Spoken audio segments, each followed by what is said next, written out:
Isang magandang araw po sa lahat ng mga tagapakinig ng channel na ito. Ako nga po pala si Daniel, 54 anyos. Naging alalay po ako ng isang magaling na albularyo. Taong 1985 hanggang taong 1989. 4 na taon po yan. Ng isang masaya pero malagim at nakakapanindig balahibong yugto ng buhay ko. Naging alalay po kasi ako ni Manong Lando. Isang magaling na albularyo noon sa Mindanao. Marami po akong mga karanasan sa 4 na taong yan. Pero ang uunahin ko po ay ang pinakaunang karanasan ko sa pagsama kay Manong Lando na may kinalaman po sa mga aswang. Dati po akong ginamot ni Manong Lando nung merong nagpahawa sa akin ng pagkaaswang. Noong ako ay 18 taong gulang pa lang. Kung wala po siya, baka naging aswang na rin po ako, kaya simula po noon. Pagkatapos ko pong gumaling, sumama na po ako sa kanyang mga lakad. Noong una ay pinipilit ko lang po ito na isama ako. Ngunit nung naglao na, tinanggap po ako nito bilang kanyang alalay. Tahimik na tao lamang po si Manong Lando. Bihirang ngumiti at talagang malihim. Siguro ganun po talaga kapag araw-araw na kung ano-anong elemento ang nakikita o nakakaharap mo. Noong mga unang sama ko po sa kanya, mabilis ang panggagamot lang po. Hanggang sa meron po siyang ginamot sa isang liblib na baryo dito sa Mindanao. Mga alas 5 na po ng hapon yon. Nung puntahan po niya ako, nagtanong kung sasama raw ba ako sa kanya. Dahil 18 taong gulang na rin po ako noon, malaya na rin po akong makapagdesisyon.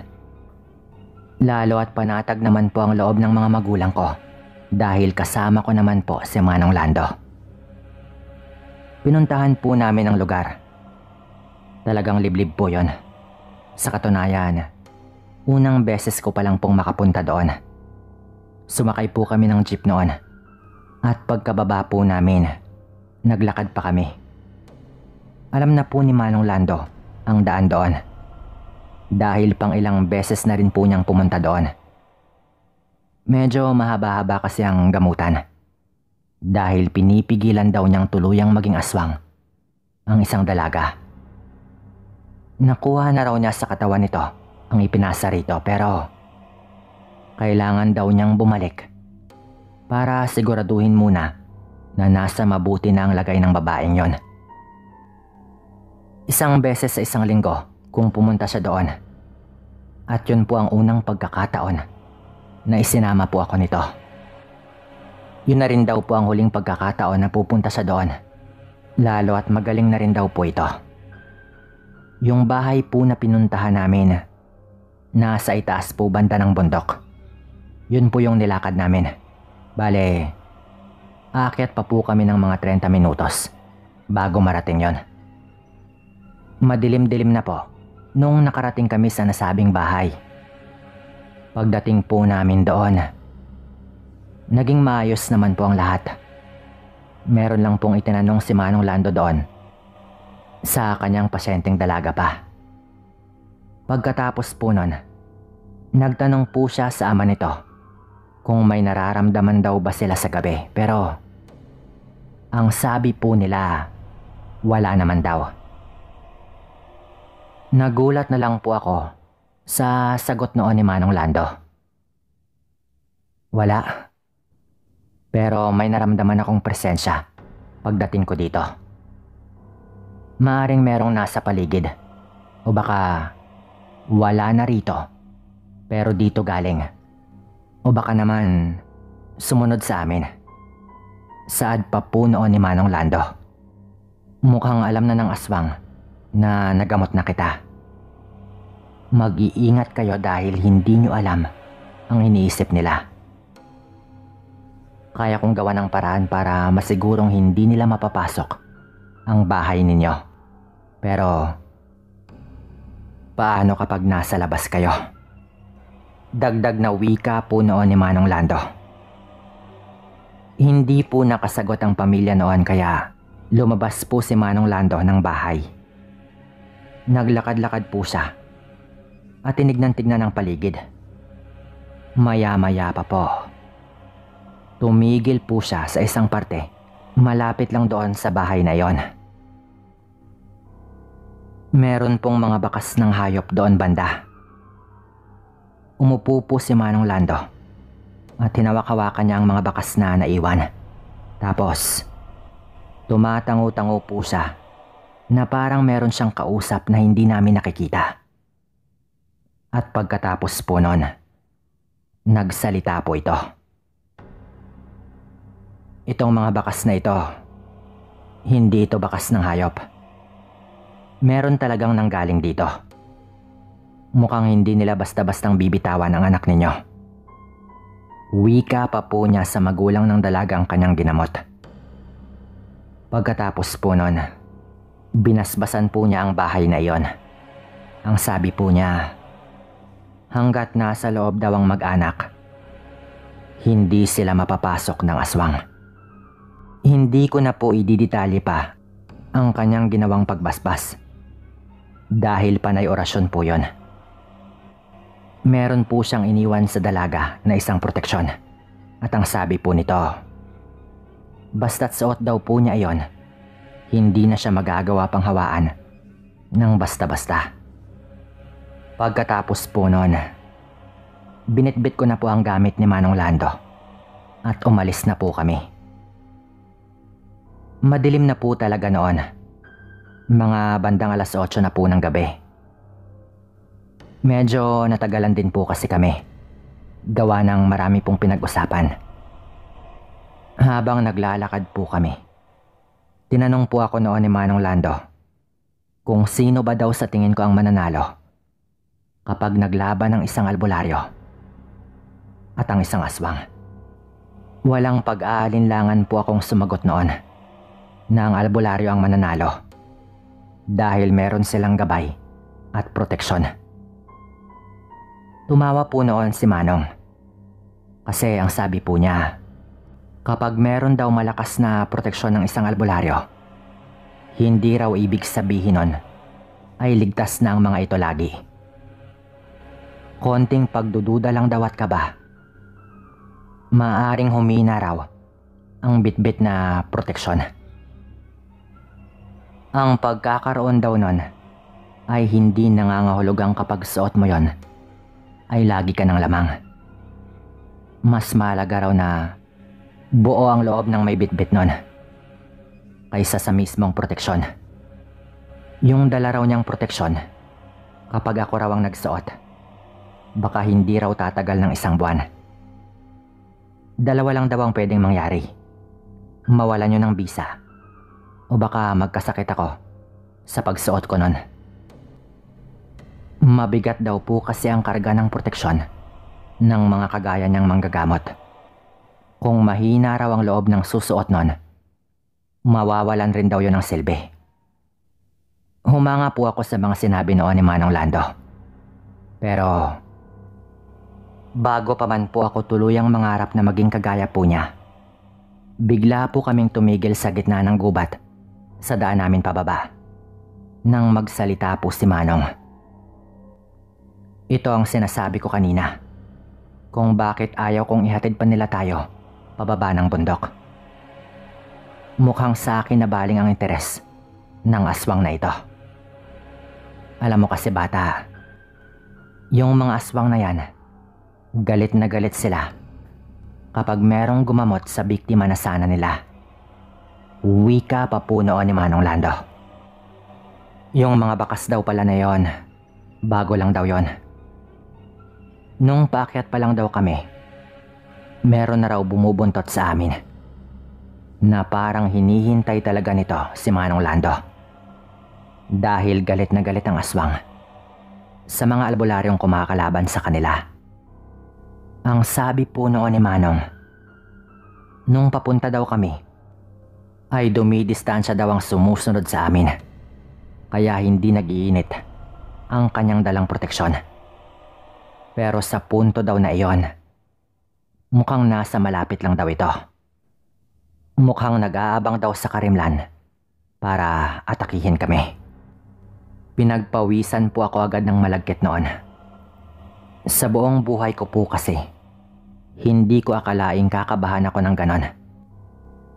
Unang pagkakataon po kasi yon at alam kong hindi nagbibiro si Manong Lando. Napakabaho. Meron talagang sumusunod sa atin. Daniel, pakikuha ang buntot ng pagi dyan sa bag ko na bitbit mo. Utos sa akin ni Manong Lando noon. Dali-dali ko naman pong binuksan ang bag at binigay ko po yon sa kanya. Lumabas ka. Takot ka ba, aswang? Hindi ka nagtagumpay doon sa dalaga kaya nagagalit ka ngayon. Wika pa po noon ni Manong Lando na hinahamon-hamon po niya ang aswang na sumusunod sa amin. Bata, kumalma ka lang. Huwag kang kakabahan kapag kasama mo ako. Sabi pa po niya sa akin noon. Noong napansin po niya na kinakabahan na po ako. Ang sabi po nito, dahil raw sa ikinikilos ng aswang.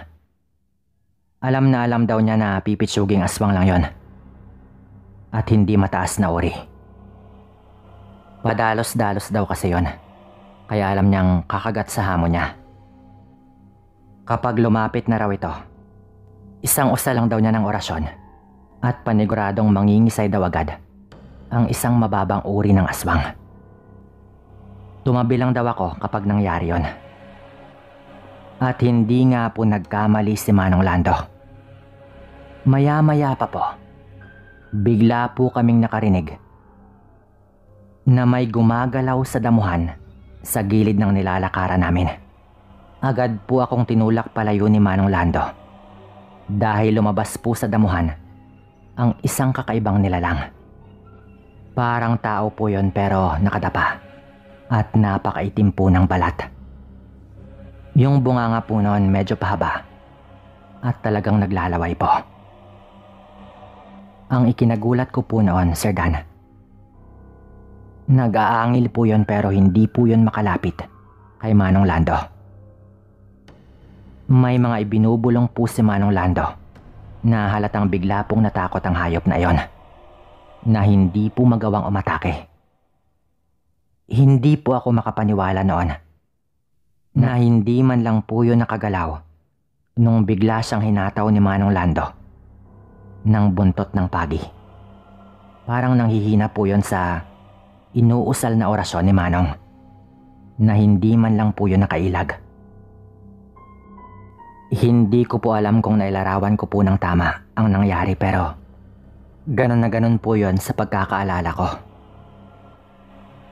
Nangisay po yun sa unang paghataw at galit na galit po ang itsura nun. Pero sa tuwing may binibigkas po si Manong Lando, muli po yung nangingisay dahil sa labis na sakit. Talagang ang lakas po ng angil nun at namimilipit po yon. Galit na galit po talaga yon na pinipilit pa po nung atakihin si Manong. Yun po ang unang pagkakataon, Sir Dan, na nakita kong mula sa nakakatakot na anyo, nagbalik sa normal ang itsura ng isang aswang. Pinigilan ko po noon si Manong Lando. Pero ang sabi po niya, talagang tutuluyan raw po niya iyon nang hindi na raw makapag-asik pa. Nakaramdam po ako noon ng awa habang paulit-ulit po niyang hinahataw ng pagi ang aswang na iyon. Matandang lalaki po kasi yon. Pero ibang-iba po talaga si Manong Lando nung kaharap na niya mismo ang aswang na iyon. Andoon po yung galit na hindi ko po alam kung saan ang gagaling. Talagang galit na galit po ito. Pagkatapos po nun, tuluyan na pong nalagutan ng hininga ang matandang yon at inilibing pa po namin ang kanyang katawan. Yun lang daw ang respetong kaya niyang ibigay sa mga kagaya ng aswang na yon. Kaya inilibing pa rin po namin. Ang sabi po niya sa akin noon, hindi ko raw maiintindihan pero inabot daw ng ilang linggo ang gamutan doon sa dalaga at muntik pa raw yung mamatay dahil sa aswang na yon na kinaawaan ko. Hindi raw dapat ako maawa sa mga ganong uri ng nilalang. Ang sabi pa po nito sa akin, kung pinairal daw niya ang awa sa ilang taon niyang pagiging albularyo, baka matagal na raw siyang nadali ng aswang. Yun daw ang dapat kong itatak sa utak ko, na sa harap daw ng isang aswang na may biniktima ng tao, walang lugar daw ang awa. Napaka-traidor na nilalang daw kasi ng mga aswang. Kaya yung mga walang laban lang ang pinipili nilang biktimahin. Siyempre, pinalaan niya po ako noon na wag nang ipagsasabi yon. Hindi rin daw niya sasabihin yon kahit sa pamilya ng dalaga, para patuloy daw na mag-ingat ang mga ito. Wala rin namang maniniwala kung sabihin namin na nakapatay ng aswang si Manong Lando. Ito po ang unang beses na nakaharap po kami ng aswang sa mga araw na naging alalay po ako ng isang magaling na albularyo sa Mindanao. Salamat po sa mga nakinig. At abangan po ninyo ang iba ko pang ipapadala. Paalam.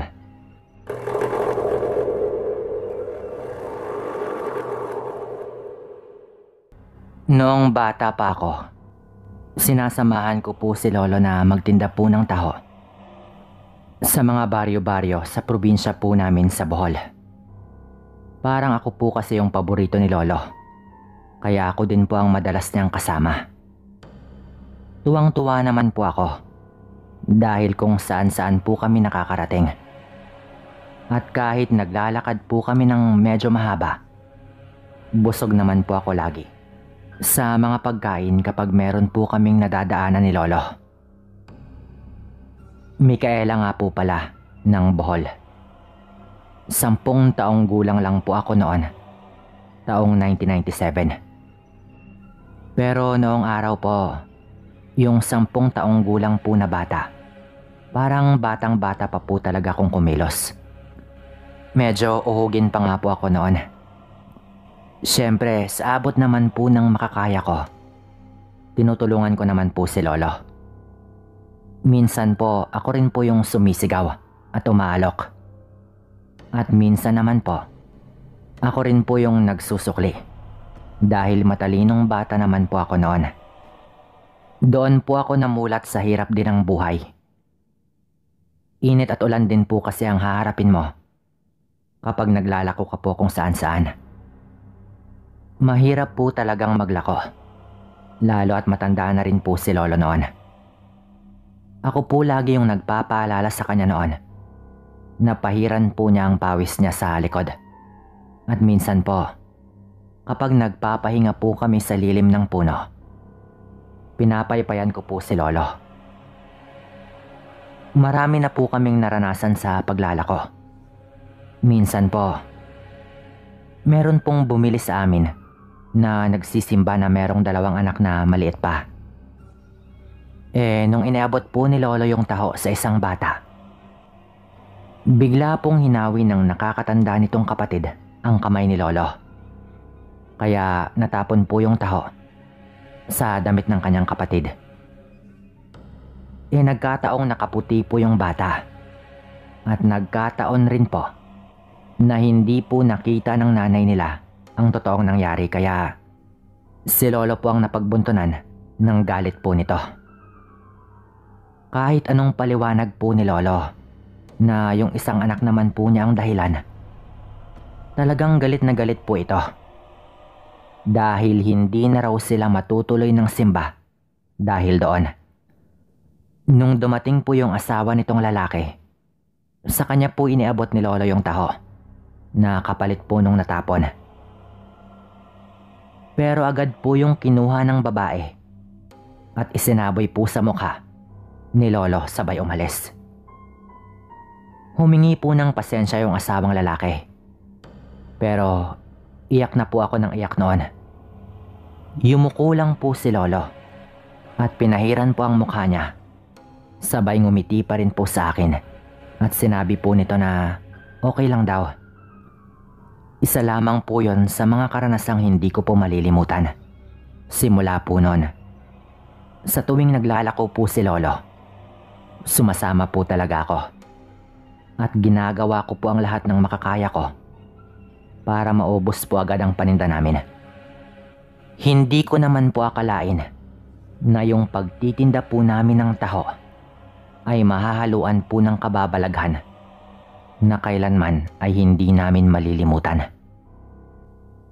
Naglako po kami ng taho noon sa isang baryo na napuntahan na rin po namin dati. Malapit lang din po sa baryo namin. Hapon po kami nagtinda noon dahil napakalakas po ng ulan nung umaga. Yung taho po kasi ni Lolo, hindi naman po siya yung gumagawa. Kinukuha lang po niya iyon sa may-ari at meron po siyang porsyento kapag naubos po niya. Parang ganun po yung pagkakaintindi ko noon. Basta, hindi po si Lolo yung gumagawa nun mismo. Siya lamang po ang nagtitinda. Hindi ko na rin po sasabihin pa yung baryo, pero sakop po yun ng Bohol. Marami pong mga bahay sa ibang parte doon, pero parang wala pong masyadong tao sa labas. Kahit po sa basketball court nila noon, kakaunti lang din po ang tao nung araw na nagpunta po kami doon. Mga bata lang po kaya medyo mahina po talaga ang benta namin nung araw na yon. Meron pong mga papasok po na daan sa baryo na yon, kaya pinasok po namin yon at kahit papaano, nabawasan naman po ang paninda namin. Tinuloy-tuloy lang po namin ni Lolo na tahakin po yung daan na yon. Ang sabi po ni Lolo sa akin, mabuti na lang raw at sumasama ako lagi sa kanya dahil kahit papaano ay meron siyang nakakausap habang naglalakad. Nagtanong din po sa noon kung hindi pa ba ako pagod sa paglalakad, pero ang sabi ko naman po noon na hindi pa naman. Ang sabi po ni Lolo, sa dulo daw ng daan na iyon, naalala daw nitong merong parte na maraming mga tao dahil merong palaruan doon ng volleyball kung saan nagpupustahan ng mga tao. At dinarayo din daw ng mga taga-ibang baryo para makipaglaro sila sa mga taga roon. At syempre, merong pustahan. Siguradong maraming tao daw doon. Kaya doon daw kami pumunta at baka doon na maubos ang paninda namin. Pero nung medyo mahaba-haba na po ang nilakad namin, medyo nagsimula pong mahilo noon si Lolo. Nagkataon pa na sa walang mga bahay banda. Pinaypayan ko lang po si Lolo noon habang naghihintay na may dumaan at matulungan kami. Pero natagalan na po kami sa kahihintay doon habang nagpapahinga sa gilid ng kalsada. Pero wala pong dumating. Niwala man lang pong dumaan. Yung malapit po na bahay na tinakbo ko para humingi ng tulong, nagkataon din pong walang tao. Kaya bumalik na lang po ako kay Lolo noon at talagang ipinahinga na lang din po muna ni Lolo. At ang sabi niya ay wag na raw kaming tumuloy doon sa balak sana naming puntahan. Nung medyo bumuti na po ng konti ang pakiramdam po ni Lolo, naglakad na lang po kami pabalik. Tinulungan ko na po si Lolo noon sa kanyang bitbit. Mahaba-haba na rin po ang nilakad namin pabalik nung sabihin po ni Lolo noon na nauuhaw na raw talaga siya. Nagkataon pong merong bahay doon banda, kaya humingi raw muna kami ng tubig doon. Wala pong katabi yung bahay na yon at parang bahay kubo lang po yung disenyo po nun. Kinatok po namin ang bahay noon at ako na rin po mismo yung nagtanong kung pwede bang makahingi ng kahit isang basong tubig. Pinagbuksan po kami ng isang matandang babae noon, Sir Dan. At ang sabi ay pumasok muna kami sa kanilang bahay. Pero doon lang po kami sa labas ng pinto naghintay. Hindi pa man po nakakabalik ang matanda. Nagulat po ako nang hinila po ako agad ni Lolo palayo doon sa pinto. Bakit po, Lolo? Tanong ko po sa kanya noon. Ang sabi lang po nito, umalis na raw kami dahil mali raw po kami ng bahay na napuntahan. Nalito po ako noon habang halos kalad ka rin na po ako ni Lolo palayo sa bahay po na yon. Nung lumabas na po ang matandang babae, nagtaka po siya kung bakit umalis po kami. Sumigaw pa po ito at nagtanong. Ngunit ang sabi lang po ni Lolo sa kanya ay hindi bali na at salamat na lang daw sa tulong. Nung nilingon ko po ang matanda noon, sobrang sama po ng tingin nito sa amin. At meron po siyang sinisilip sa ilalim ng kanilang bahay. Hindi pa po kasi kami nakakalayo noon, kaya kitang-kita ko pa po. Nililingon-lingon pa po kami ng matandang babae habang lumalayo na po kami doon. Ang sabi po noon ni Lolo, habang nag-aabang raw ako sa pinto at nasa likuran niya ako, napansin raw niyang merong tumutulong mapulang likido doon sa ilalim ng bahay. Yung bahay po kasi ay meron pong papag na meron pong espasyo sa ilalim. Yung tipong kawayan po na papag na kapag pumasok ka po sa ilalim at tumingala sa itaas, makikita mo po yung nasa loob ng bahay mula po doon sa mga siwang.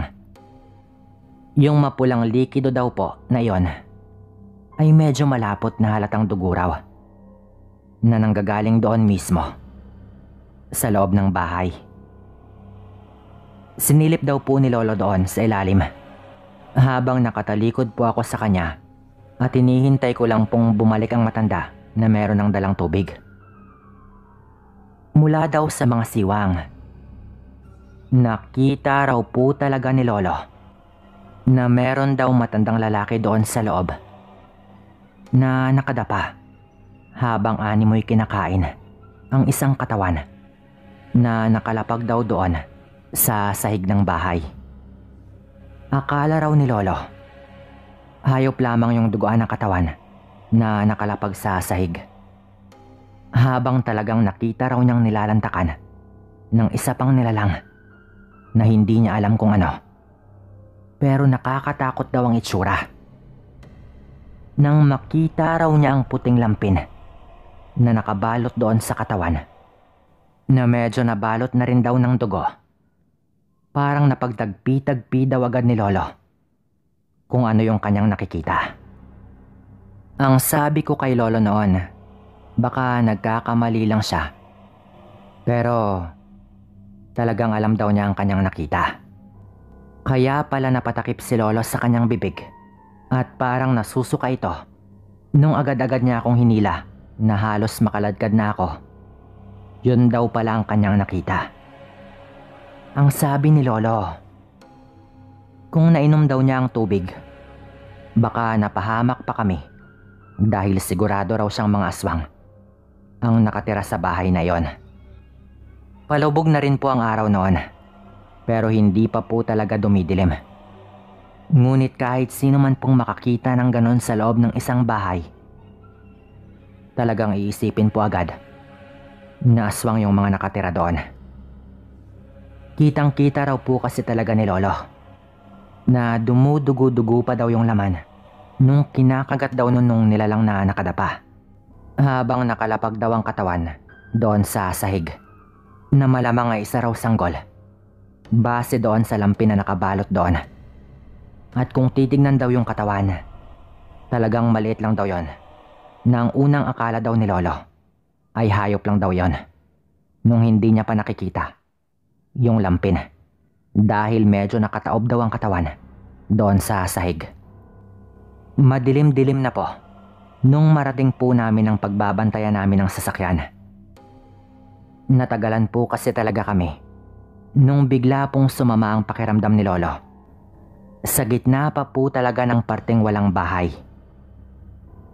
Nakatayo lang po kami doon at nagbabantay ng magulat po kami na meron pong biglang nagsalita sa likod po namin. Sa pagkagulat ko po noon, Sir Dan, napasigaw po ako agad ng bahagya. At nung nilingon po namin, yung matandang babae po yon, nahiningan po namin ng tubig.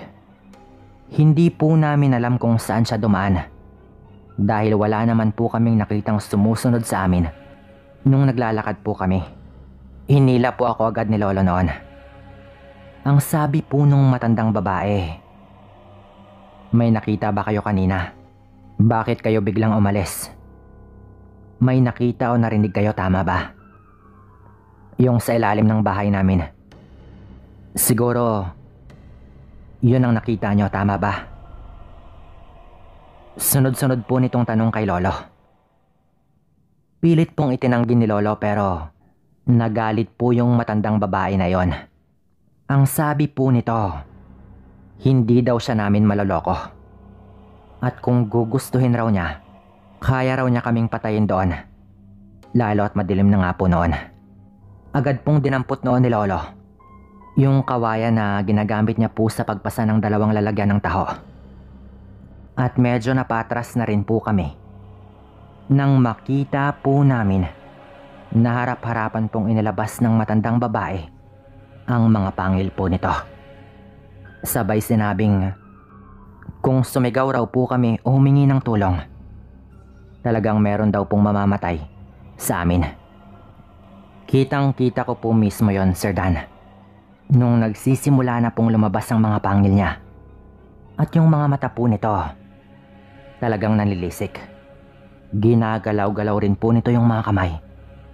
At harap-harapan ko pong nakita na unti-unti pong humahaba ang kanyang mga kuko. Ang sabi po noon ni Lolo, hayaan lang daw niya kaming umalis at hindi raw namin ipagkakalat ang aming mga nakita. Naiintindihan ko po kung bakit sinabi yon ni Lolo. Siyempre, inaalala po ako ni Lolo at alam niyang hindi niya rin po kayang ipagtanggol kami sa aswang po na yon. Lalo at masama nga po ang kanyang pakiramdam at kailangan rin po niya akong protektahan. Buti sana kung mag-isa lang siya. Malas po talaga dahil nung araw pa po na yon ang matake ang kanyang sakit, kaya bigla po siyang nahilo. Hindi pa man po namin narinig ang sagot ng matandang babae po na iyon. Bigla pong bumusina ang isang jeep sa hindi kalayuan. Ang sabi po ng matanda noon, kapag may narinig daw siya tungkol sa kanila, hahanapin raw po niya kami. At parang sa isang kurap lang po, bumalik po sa normal ang itsura po nito. Sabay tumalikod po siya at umalis bago po dumating doon ang jeep. Dali-dali po kaming sumakay noon habang nakatingin lang po sa amin ng matanda nung lumingon pa po ito. Pero hindi po kami nanahimik tungkol doon. Nang meron pong nagawing albularyo doon sa amin na taga roon daw sa baryo na iyon, kung saan po namin nasaksihan ang tungkol doon sa matandang babae. Sinabihan po namin siya. Nabalaan po niya ang mga taga roon sa matandang mag-asawa sa bahay na hininga namin ng tubig.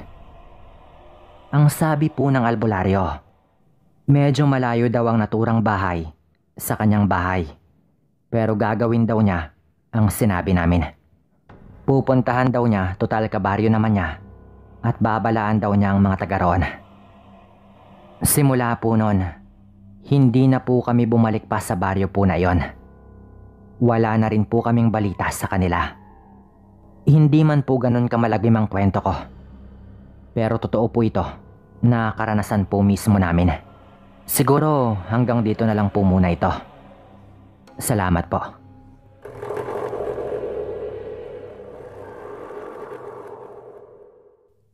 Isang magandang araw sa lahat ng mga tagapakinig ng channel na ito. At syempre, binabati ko rin po kayo, Sir Dan. Tawagin niyo po ako sa pangalang Carling. Palayaw ko po yan.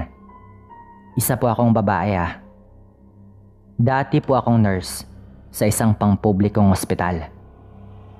Pero ilang taon na rin po ang nakaraan nung magretiro na po ako dahil nakahanap na rin po ako ng bagong mapagkakaabalahan. Meron po kasi akong maliit na negosyo na hindi ko na rin po siguro babanggitin pa. Nangyari po ang kwento ko dito sa Sapian, Capiz. Tama po kayo nang narinig. Ang kwento pong ito ay nangyari na naman po sa Capiz. Noong ako ay isang nurse pa lang, mga dekada 80 pa. Batang-bata pa po ako noon at bagong asawa pa lamang. Wala pa pong anak at sa totoo lang ay hindi talaga naniniwala sa kahit anong bagay na tungkol sa kababalaghan.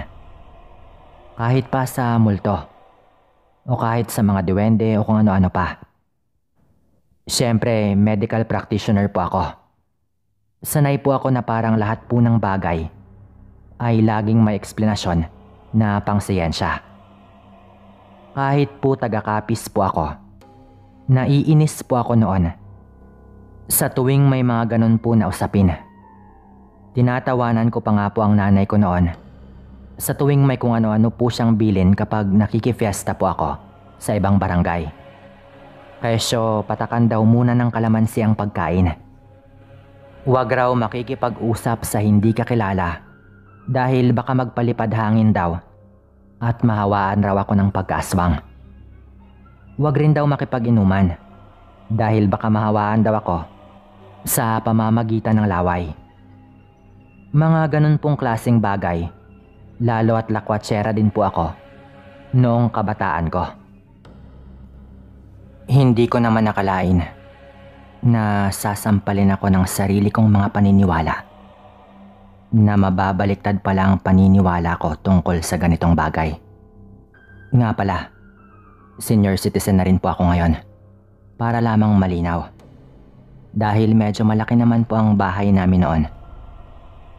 Yung kapatid ko na may pamilya na ay doon pa rin po nakatira noon sa bahay namin. Bunso ko pong kapatid ito. Naitago na lang po natin sa pangalang June. Meron po siyang 3 anak at nung panahon po na iyon ay sanggol pa lang po ang kanilang bunso. Hindi po tulad namin. Naniniwala po ang bunso naming kapatid sa mga ganitong bagay.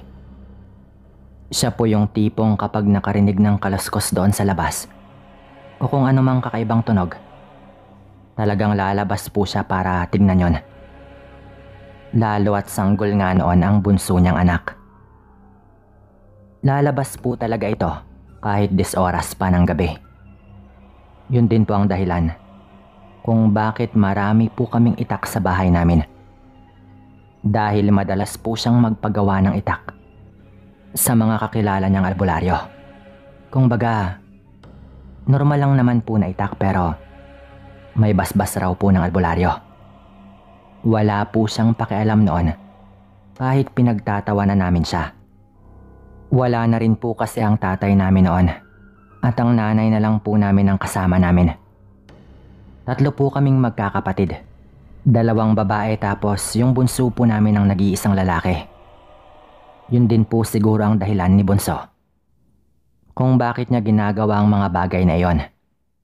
Dahil siya lang nga naman ang lalaki sa bahay namin. Kaya parang siya yung tumatayong taga-protekta kung baga. Isang umaga, nagulat po kami kasi kiaga-aga hinahasa na po ni June ang kanyang itak. Bago po siya umalis papuntang trabaho, yun po talaga ang kanyang inuna. Nagtanong po ako sa kanya noon, "Bunso, bakit naman kiaga-aga? Yan agad ang pinagkakaabalahan mo."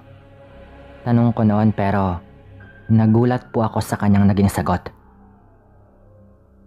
Hindi ko agad sinabi pero ilang gabi na akong may napapansing umaali-aligid na hayop sa bahay natin. Sagot pa po nito, "Hayop? Anong hayop?" Tanong ko noon sa kanya. "Hindi ordinaryong hayop. Ayokong tawagin yung aso pero parang nasaan yung aso. Ilang beses ko na rin yung napansin dito. At yung huli, kagabi lang, noong sumilip ako sa bintana. Sinasabi ko sa inyo, hindi to ordinaryo. May kumukursunada sa pamangkin ninyo. Sagot naman po nito sa akin. Nung sumunod po ulit na gabi, yung parang mas malala na po. Akala ko naman hindi po talaga niya sineryoso yon. Pero, bandang 12:00 po ng hating gabi, nang tinatawag po niya kami palabas. Medyo naalimpungatan pa po ako noon. Pero nung lumabas na po kami ng isa ko pang kapatid, nagulat po kami dahil may hawak po na itak si John. At may bahid na po yun ng dugo. Ano yan? Tanong namin sa kanya noon. Ang sagot naman nito, naalala mo yung asong sinasabi ko sa inyo? Bumalik siya dito. Kaya patago akong lumabas at nataga ko yung hayop na yon. Saad pa po ng bunso kong kapatid noon. Pero agad ko pong napansin na meron din siyang sugat sa kanyang paa. Nakalmot daw pala siya nun. Bago daw yon mabilis na tumakbo palayo. Nagalit pa po ako noon. Ilang beses ko bang dapat sabihin sa'yo na kalokohan lamang yan? Pati pa yung aso, dinamay mo. Sabi ko pa po sa kanya noon. Dahil mahilig nga po ako sa hayop noon at naniniwala talaga ako na ordinaryong aso lang yung kanyang nataga. Makinig kayo. Hindi nga yun ordinaryo. Kakaiba yon. Malakas ang hinala ko. Naaswang talaga yon. Kahit ngayon lang, maniwala kayo sa akin. Sagot pa po nito. Pero binaliwala lang po namin. At pinapasok ko siya para gamutin ang kanyang sugat. Kahit nga po ang nanay namin noon, pinagalitan po ang bunso naming kapatid. Hindi ko naman po akalain. Nakakainin pala namin lahat ng mga sinabi namin. Dahil kinaumagahan po niyan, pumunta po sa bahay namin yung pinsan ko. Bale, anak po ng kapatid ng nanay ko. Yung tatay daw po kasi niya, meron daw sugat na tinamo na kailangan daw niya ang tulong ko para gamutin yon. Ayaw raw kasi nitong magpadala sa ospital. Siyempre ako naman bilang nurse ay nagmadali nga akong puntahan yon. Pagdating ko po doon, talagang nagulat po ako noon. Tandang-tanda ko pa po na nakahiga po siya sa higaan habang iniinda ang kanyang sugat sa likod. Itago nga po pala natin sa pangalang Tito Noel, ang asawa po ng tita ko. Nung tignan ko po yon, may kahabaan po yung sugat. Hindi naman po sobrang lalim pero talagang mahaba po. Habang nililinis ko po yon, nagtanong po ako sa tita ko noon. Na paano nga ba to, tita? Tanong ko pa po noon dahil parang ayaw pa akong kausapin ng Tito Noel. Pero ang sagot naman po ni tita ay hindi raw talaga nila alam dahil ayaw rin talagang sabihin ni Tito Noel. Hindi ko maintindihan noon. Pero naalala ko agad yung asong nataga ng kapatid ko. Dahil sa likod din daw niya nataga yon. Ayaw niya talagang sabihin pero sa karanasan ko po bilang nurse, pareho po talaga yon sa itsura ng sugat ng mga nataga ng itak. Tinahi ko po yon at ang sabi ko, babalikan ko siya dahil ayaw nga po nitong magpadala sa ospital. Bale, babalik po ako para tignan po kung bumuti naman po yung kanyang lagay. Ako na rin po ang nagboluntaryo noon na bilhan po siya ng gamot. Pag uwi ko po sa bahay, hindi ko po napigilang sabihin yon kay Bunso. Nagulat din po ang bunso kong kapatid noon. Paano kaya ate kung siya nga yun? Ibig sabihin, aswang si Tito Noel. Wika pa po noon ni Bunso. Pero hindi lang po ako sumagot. Sa punto po na iyon, medyo duda na rin po ako pero nangibabaw pa rin po talaga na hindi ako naniniwala. Gabi na po nung bumalik ako noon kila Tito Noel. Malapit lang naman po kasi yon sa bahay namin. Nagmamadali po ako noon kaya sa likod po ako dumaan. Alam ko po kasing kapag nagpaalam pa ako sa bunso kong kapatid, siguradong pipigilan niya akong bumalik doon. Doon po sa likod, ang una ko pong dadatnan doon, yung kwarto po ni Tito Noel. Nung nandoon na po ako, nakarinig po ako ng weirdong tunog sa tapat po mismo ng bintana ng kanilang kwarto. Dahil po doon, nilamon na po ako ng kuryosidad at dahan-dahan po akong sumilip. Hindi ko naman po inaasahan na yung naririnig ko palang tunog na parang may nahihirapan doon sa loob ay may ginagawa palang kakaiba. Si Tito Noel. Mula po sa bintana, naabutan ko po itong parang pilit niyang inaabot ang kanyang sugat. Hindi gamit ang kamay, kundi ang dila. Halos pigil hininga po ako noon nang makita ko yon. Nadahan-dahan pong humahaba ang kanyang dila habang pilit po niyang inaabot ang kanyang sugat sa likod. Ngunit hindi niya po maabot yon. Doon ko na po nakumpirma na tama talaga ang kapatid ko. Yung takot ko po noon, mabilis pong napalitan ng galit. Nang maisip ko po kasing yung nagbabalak pala sa pamangkin ko, asawa rin pala mismo ng tita ko. Pumasok po ako noon sa bahay. Dire-diretso na po yon. Dinaanan ko lang po ang pinsan ko sa sala. Alam naman po niyang pupunta ako pero nagmamadali po akong pumasok sa kwarto ni Tito Noel. Abay, pagpasok ko po, nagtulog-tulugan pa po ito. Siguro ay narinig nito na merong papasok doon sa kwarto. Ayoko pong marinig ako noon ng pinsan ko, kaya kinausap ko po siya sa mahinang boses. Tito, alam kong gising ka. Nakita ko ang ginawa mo sa bintana kanina. Walang hiya ka. Aswang ka pa lang talaga. Agad ko pong sabi noon. Pero laking gulat ko po noon nang bigla pong dinakma ni Tito ang aking kamay. Ang higpit po ng pagkakahawak niya doon. Yung mga mata po nito talagang nanlilisik at namumula po. Ang sabi po nito, subukan mo lang na sabihin ang nakita mo at hindi ko kayo titigilan. Subukan mong sumigaw at baka hindi ako makapagpigil. Wika pa po nito noon. Gustuhin ko man pong sumigaw noon. Nangangatog po ako sa takot dahil nung nagsasalita po ito, kitang-kita ko po ang mga pangil sa naglalaway niyang bunganga na parang wala na po talaga itong pakialam sa kanyang ginagawa. Bago po ako umalis noon, naniguro din po ako noon at nagdala po ako ng kutsilyo. Agad ko po yung binunot sa likuran ko at ginamit ko po yon para hiwain ang kamay niya at mabitawan niya ako. Doon na po ito napasigaw at dahil po doon, nagmamadali pong pumasok ng kwarto ang kanyang anak.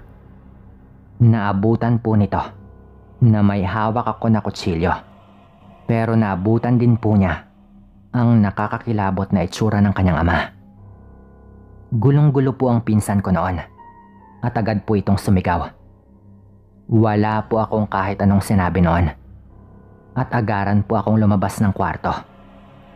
Bago po ako lumabas, nakasalubong ko pa po ang tita ko na nagmamadaling pumasok doon sa kwarto dahil narinig nga niya ang kaguluhan.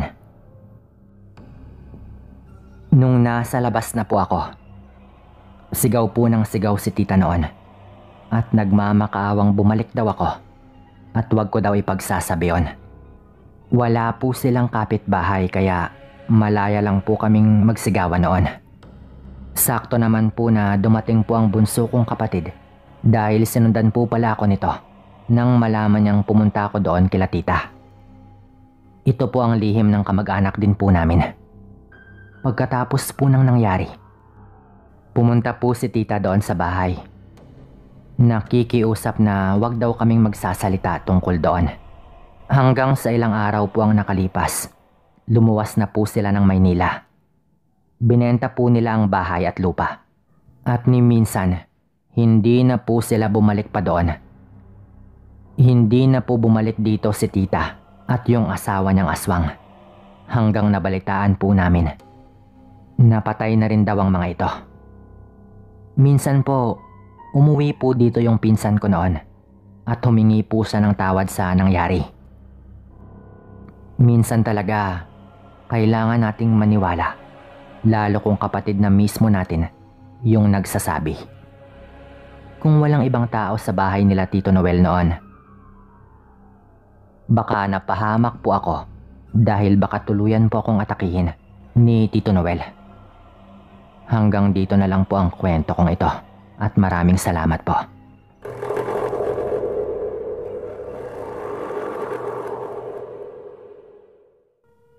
Hello po ulit sa lahat. Si Renz ng Negros po ulit ito. Yung nagpadala ng kwentong may pamagat na Lola, ibalik niyo ang anak ko. Bale, parang ito po yung karugtong ng kwento kong yon. Sa kasalukuyan po kasi ay bumalik na dito yung aswang na yon na nagbalak kumuha sa anak ng kumpare ko. At parang wala lang nangyari. Sabi naman itong kumpare ko ay hayaan na lang daw para walang gulo.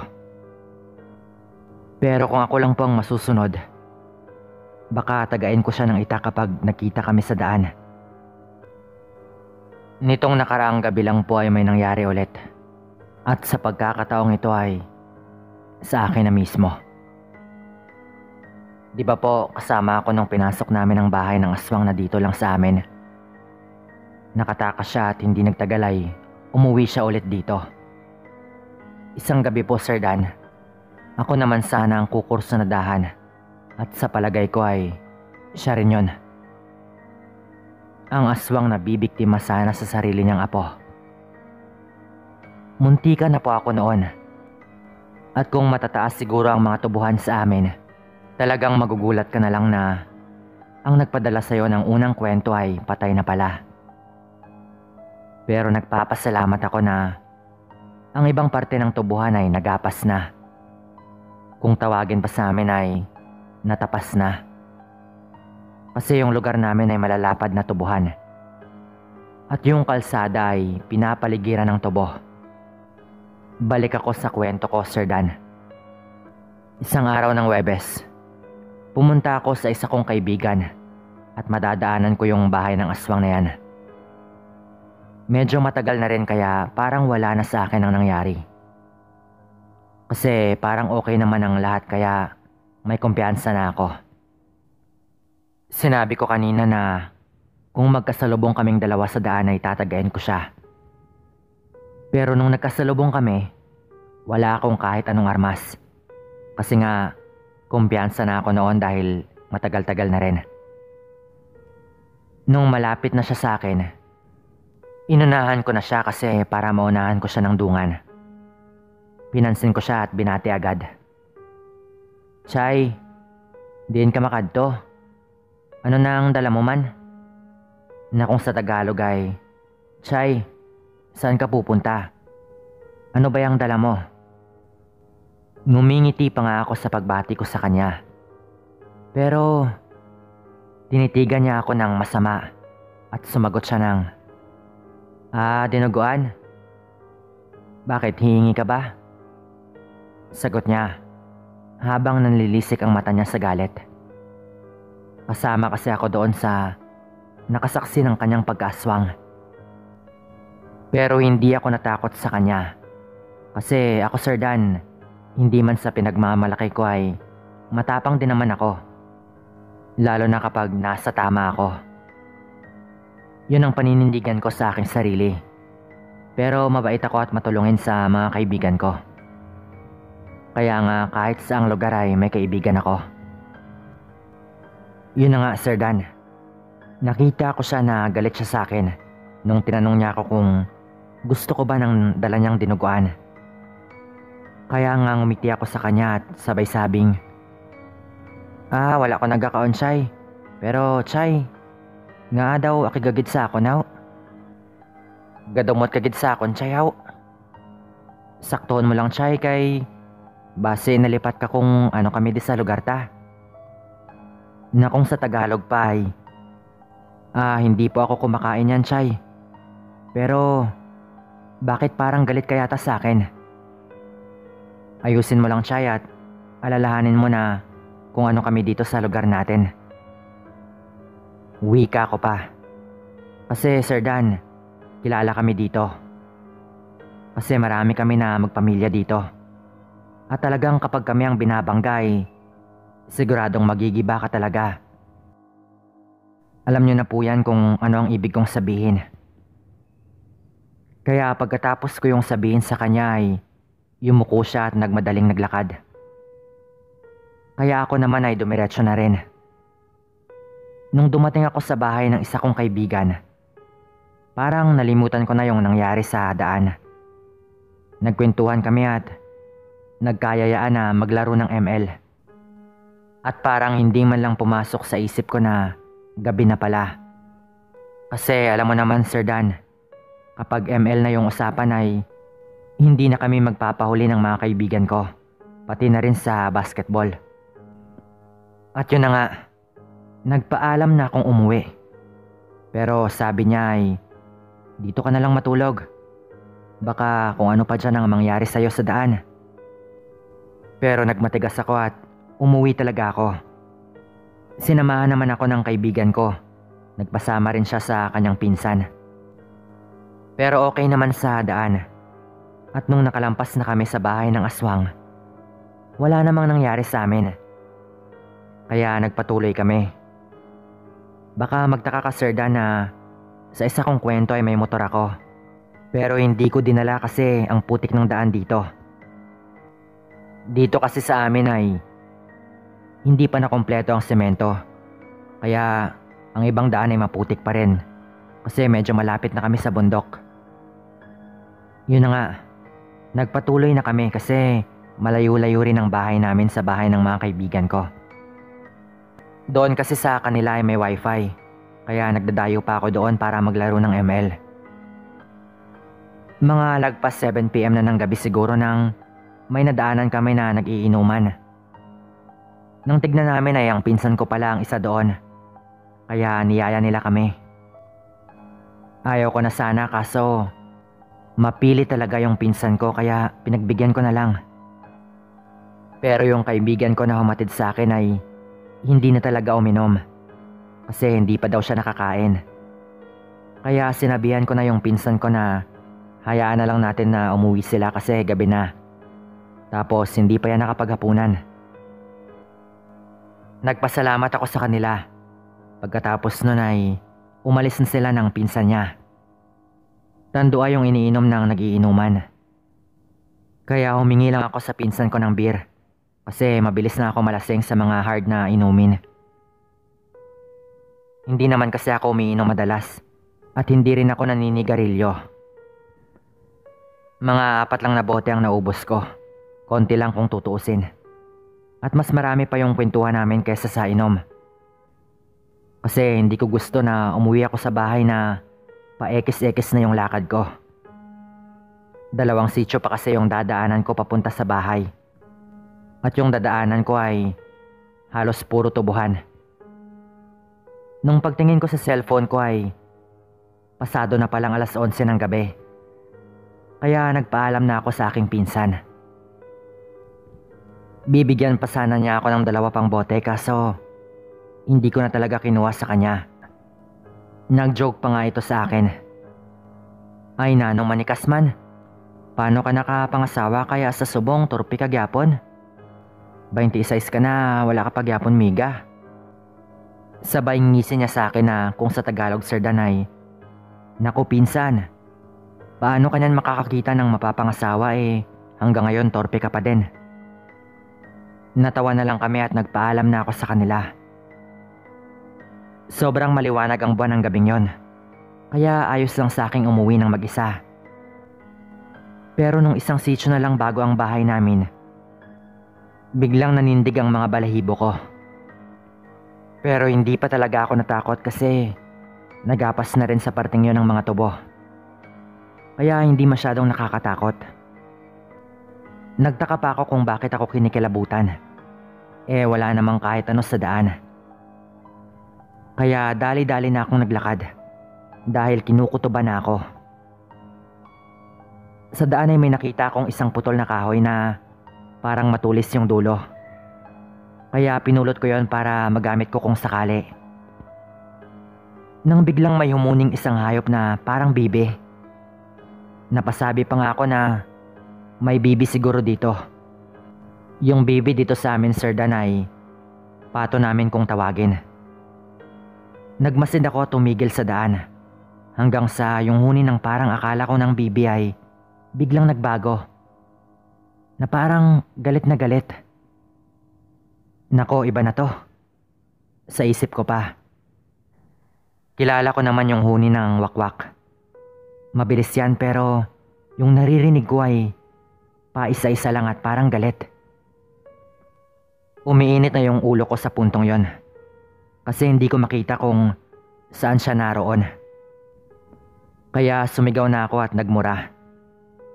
Baw ginsundan mo gid ko ba? Pakita da bala. Hindi na pagamita gahom nyo. Kabinta uso sa inyo. Amo ka mo namang biktima ho. Pakita di puga ka nga tigulang ka. Ikaw na guro ay. Sigaw ko pa. Na kung sa Tagalog ay, aba, sinundan mo talaga ako Magpakita ka. Hindi mo na dapat gamitin yung kapangyarihan mo. Bakit? Ganyan ba kayo mga biktima? Magpakita kang matanda ka. Ikaw siguro yan Pagkatapos nun ay bigla itong tumahimik. Kaya nagmadali na ako, Sir Dan. At sa totoo lang, Sir Dan, ay kinakabahan na ako noon. Oo, matapang ako pero kahit sino siguro ay maiihi talaga sa takot. Lalo at may ideya ako kung sino yung sumusunod sa akin. Nung sa wakas ay malapit na ako sa bahay at tanaw ko na ito kasi yung ibang parte ay wala ng mga tubuhan. Nang biglang nakarinig ako ulit ng huni. Sobrang hina nun. Pero parang nasa gilid ko lang siya. Napawasiwas ako sa gilid ko gamit ang dala kong putol na kahoy. Kasi nagulat talaga ako. Nang ginawa ko yun ay parang may natamaan akong isang bagay at nasaktan ito.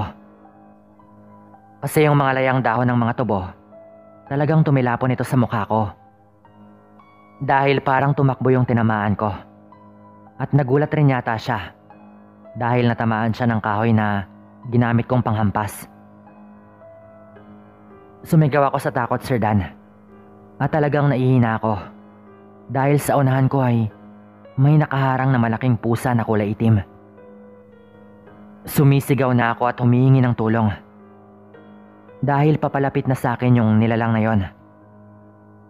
At kung may maghahanap ng video kasi ngayon ay may mga cellphone na at naglalaro pa ako ng ML, hindi ko na po yun na videohan. Dahil nilagay ko sa tagiliran ko yung cellphone ko. At sa sobrang takot ay hindi na pumasok sa isip ko na mag-video pa o litrato man lang. Kasi tumatakbo na ako at hindi ko na malayang umihi na pala ako sa takot. Kahit pa tumawa ang mga nakikinig sa'yo, Sir Dan, hindi ko yan gawa-gawa lang. Totoo po ito at malaking pasalamat ko na lumabas agad yung tito ko at si tatay. Sinalubong nila ako at tinanong ako nila kung ano ba yung nangyayari sa akin. Sabi ko ay hinahabol ako ng aswang. At pagtingin nila sa malayo, nakita pa nilang parang may isang nilalang na nakatayo doon. Nung nilingon ko rin yon, nakita ko na meron nga. At kahit malayo ay kitang-kita pa talaga namin yung kanyang dalawang mapupulang matang nagbabaga sa dilim. Kaya nga pinaputokan siya ng tatay ko at ng tito ko. Pero parang bula lang yung nawala. Kinaumagahan, ikwinento ko sa mga kamag-anak ko ang nangyari. Kaya agad naming pinuntahan yung aswang sa kanilang bahay. Marami kaming pumunta na mga pinsan ko. At pati na rin yung kapatid ng tatay ko. Pero wala na yung aswang doon. Nagalsa-balutan na. Pinasok namin yung bahay niya pero wala na yung mga damit niya doon. At wala na rin kahit sinong tao sa bahay. Kaya sinabihan namin yung ibang kamag-anak nito na kung bumalik siya dito, alam na nila yung mangyayari sa kanya. At kung gusto nila na kumampi sa kanilang pamilyang aswang, hindi kami natatakot. Pati sila idadamay pa namin. Pero ang sabi nila, mas mabuti nga na nawala yan dito eh. Kasi pati kami pinagkakamalan na dahil sa kanya. Wika pa ng ilang kamag-anak niya. Dito na po nagtatapos ang kwento ko. Maraming salamat.